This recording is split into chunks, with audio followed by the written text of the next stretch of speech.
Hello and welcome back, everybody, to another episode here on the Boredom Server, where there's a lot more done around the base. It doesn't really look like it, does it? But believe me, there's more than meets the eye. So, I would like to really quickly start this episode off by thanking Richard Baker really quick. If you're watching, thank you very much for that comment, though. Text doesn't really get words across very much. But it's comments like that that do help to keep me motivated and to help me keep on track and keep making these videos from time to time. So thank you very much again for that comment. But without further ado, let's go ahead and get back on track. Let's go and take a look. So we have wood. Lovely, lovely wood. With a bunch of cows. You guys are going to be going underwater pretty soon. Not sure how I'm going to get you there, but we're going to figure it out eventually. So here on the first floor, pretty much it's just my bed and a bed for Daniel if he ever needs to save a spawn here. And then pretty much like, I can't remember if we covered this already, but I think we did. One of the rules is that we have to have our bases within the 10 by 10 area, including walls. So this is my base. This is, well, actually not base, house. But including this wall, 1, 2, 3, 4, 5, 6, 7, 8, 9, and 10. And then 1, 2, 3, 4, 5, 6, 7, 8, 9. So, this is officially able to be my house. And pretty much starts out with a bunch of storage. So I actually took the time today. This actually took about good hour to 2 hours to create this huge hole and get rid of all the water and get all the organization done. But everything is nice and organized now. So I want to go ahead and grab a couple of things really quick while we're here. Go and grab that and that. We can actually drop off the bow. We don't need any of that. Let's grab some dirt. And we need some food, which should be an animal drop, so it should be one more floor. Yep. Alright. And we are... Oh, wait a minute. It's another couple floors. Oh, wait a minute. I think this is it. Is this it? Okay, it has the glass. And I need stone. Stone products. Stone... There we go. Stone-based blocks for some stone slabs. I'm going to be showing you what I got in store for today.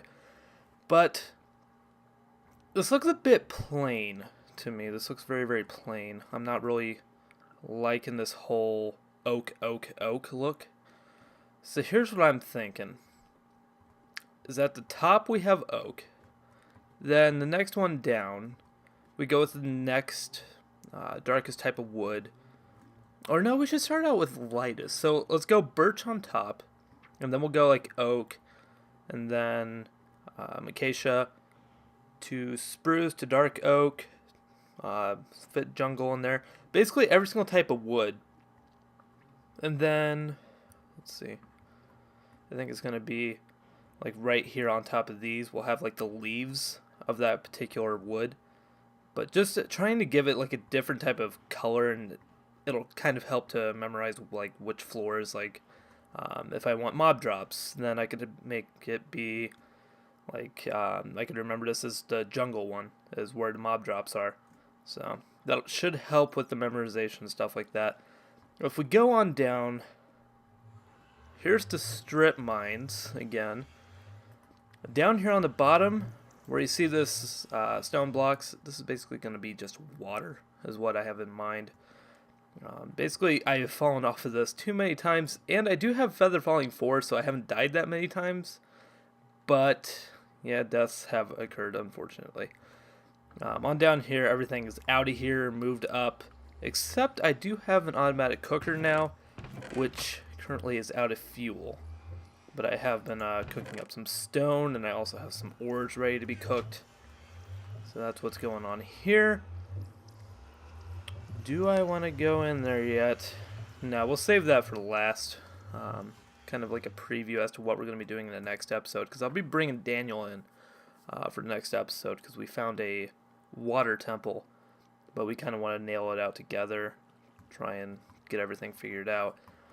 But on this floor that I passed over, this is where the magic's going to happen. This is where all the tunnels are going to be, and this is what's going to connect the rooms. And this is where the Bioshock kind of comes into play.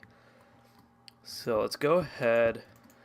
I want to do like a quick little template with you guys. Unfortunately, I still do not have any pufferfish, so we do not have any water breathing potions. Hopefully we will be getting those relatively soon. I hope, at least. Do not suffocate. You're gonna drown. Drowning. Okay. So let's go ahead. Try this really quick.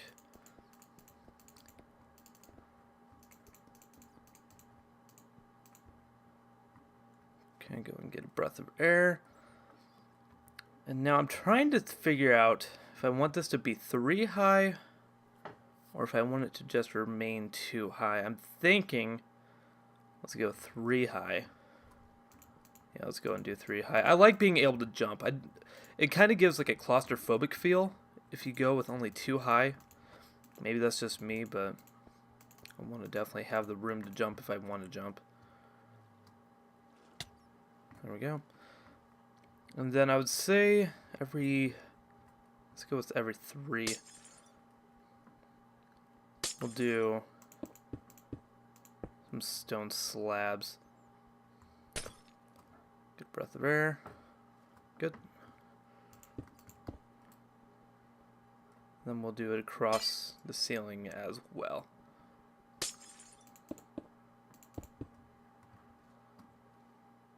Alright. And I do want to go ahead and get some dirt in here really quick.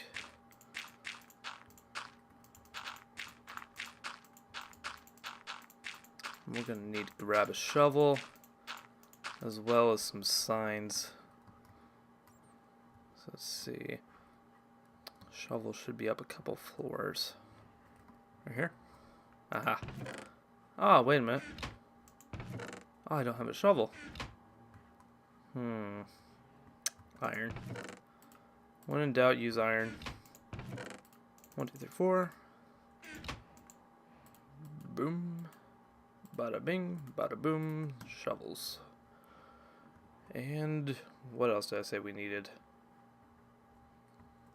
Signs. Signs. Let's see, wood.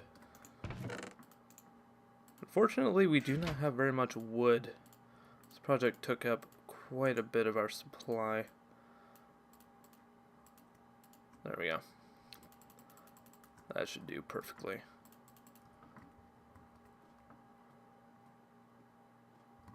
Alright, so let's go ahead and dig this out.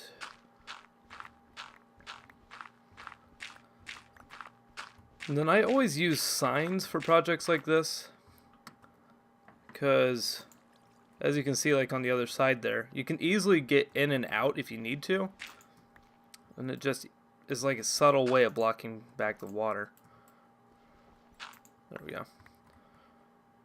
Go ahead and take out these 2 as well.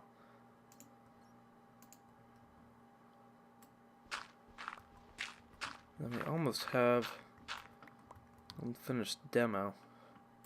Get rid of that. 1, 2, 3, 4, 5, 6. It's not terrible. Let's see what that looks like.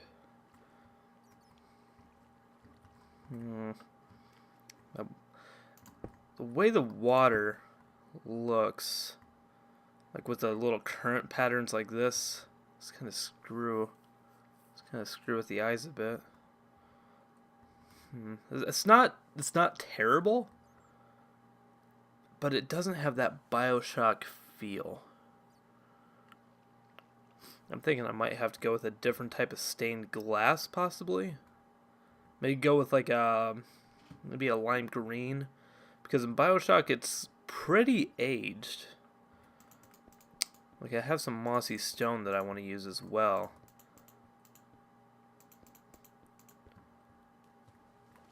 I'm thinking stone brick is probably going to be the best method for this.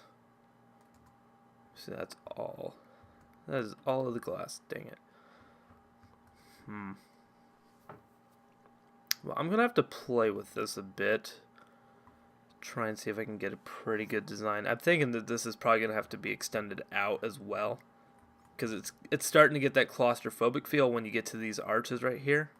I'm thinking either trying to figure out a way to make this 3 wide, or just going ahead and expanding it out and making it 4 wide. But we do not need these signs anymore. Gonna get rid of those really quick. And let's go ahead and enter the nether. Let's show you what's going on there really quick. So in here, one of the things I did in the first season of the Boredom Server is I started oh, why are you here? Why are you here? Get out. What the heck? Freaking no good, spider. So, one of the things that I did back in season 1 was I basically took a nether fortress, cleared it out, and basically made it a home. And made it weatherproof. So I had a XP farm in there, had chests, had everything. Except for a bed. You can't have beds. But everything was all nice and safe. And I'm planning on doing that again here. Let me see. Where does it really expand out to? Okay, so it doesn't expand out this way. I think it expands out this way. Is it this way? Yeah. It expands out this way and out in that direction. So that's what I'm going to be working on a lot here lately. Because me and Daniel are definitely going to be needing those beacons relatively soon. We're going to need those strength beacons mainly. Why do we even have this chest here if it's going to be empty? But if you go on down this way, we'll be heading that way in the next episode. That leads to a portal that will be taking us to the water temple. Water fortress. I'm not really sure what it's officially called. But we will be conquering that. Trying to get some more... Trying to get sponges in general. Because that's what I'm mainly after. The gold I absolutely do not care about at all. But I do care a lot about those sponges. That makes my job a lot easier with doing the tunnels and everything. But welcome back to Daniel's base. So the nether portals are screwed up right now. We have 3 portals. We have one at my base, one here, and one, I think I can show you really quick, at spawn. Should be right over this hill. And we're all so relatively close, especially these two, that they're just intertwining like crazy. So, got to figure out what we're going to be doing about that. My portal shouldn't be too hard to figure out, but I'm not sure about this one in the spawn portal. We might just get rid of the spawn portal and just trade Daniels as spawn. I'm not really sure what the plan is, but as soon as we figure that out, I will let you guys know. But Daniel's base, a land of mystery. Because we had this little thing we discovered in the last episode. Right over here. Okay? This shaft. Okay? Let me go ahead and get the coordinates really quick. -49, -38. Okay. This is an item elevator. Yeah, I know. I should have known with all the glass that that's what this should have been. But I had to actually ask Daniel, and I was like, hey, what the heck is that glass shaft that has like some hoppers in it? And he was like, oh, that's just an item elevator. So I kind of want to go down here, and I kind of want to see where it is. Because we were looking down in the mine shaft, and we didn't see it at all. So I kind of want to see if we can find it this time. So it should be Negative 49. So it's going to be back this way a bit. Let's see. What is this? Just a chest. Wait, is it on a hopper? Yes, it is on a hopper. Hello. Going into a dropper. Uh-huh. There it is. Aha. So, pretty much anything that goes in here's... Wait a minute, is this redstone up? Okay. Wait a minute, how does this work? Okay, so it's just saying something's in here. Spit it out? How is it getting powered? I gotta see this thing in action. Okay. Let's go ahead and block it up. Let's go and head on up. And I want to see it in action. I can't remember if it was blocked up like that. But I kind of want to go up here and I want to see it enter that chest. Because it seems very, very odd to me how that works. But it does. So let's see it. We're probably not going to be able to see it coming up the glass, unfortunately. But I do want to see it pop into this chest, because I want to make sure he's not losing anything. Okay, yeah, it is coming in. Nope, we might be able to catch it. Oh, is it over? Yeah, it's over, dang it. Okay, I'm going to cut here, because I want to see stuff come up this shaft. So I'm going to cut here. I'm going to grab some stuff. Oh, what should we grab? Yeah, let's grab some dirt. And we're going to watch some dirt come up through a glass elevator. So I'll be back in a second.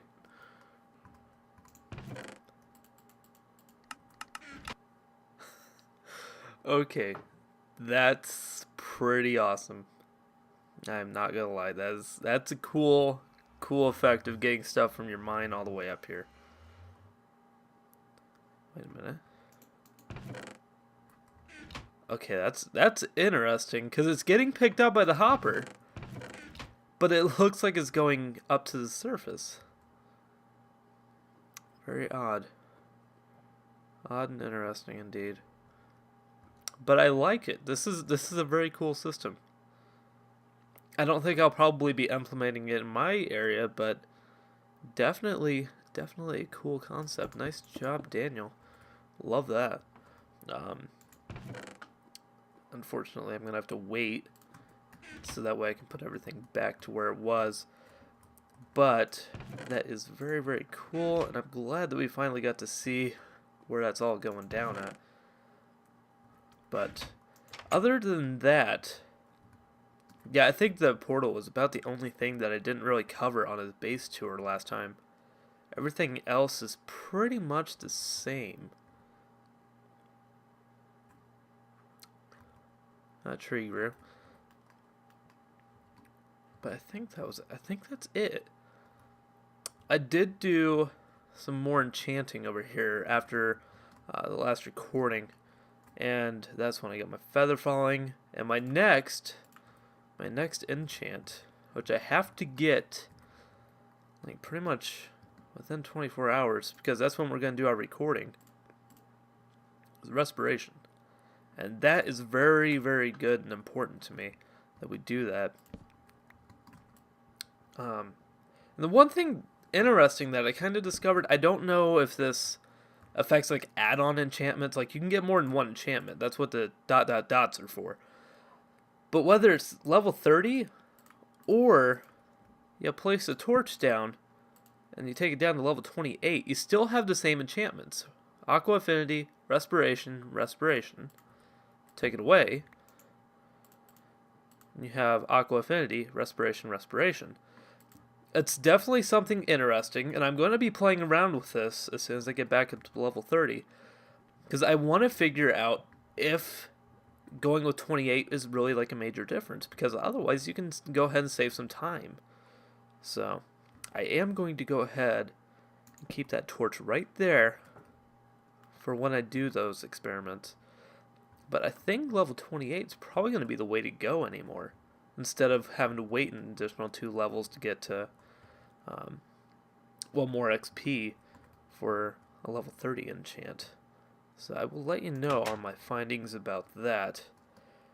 But that is going to do it for this episode, you guys. So I hopefully you guys enjoyed this episode.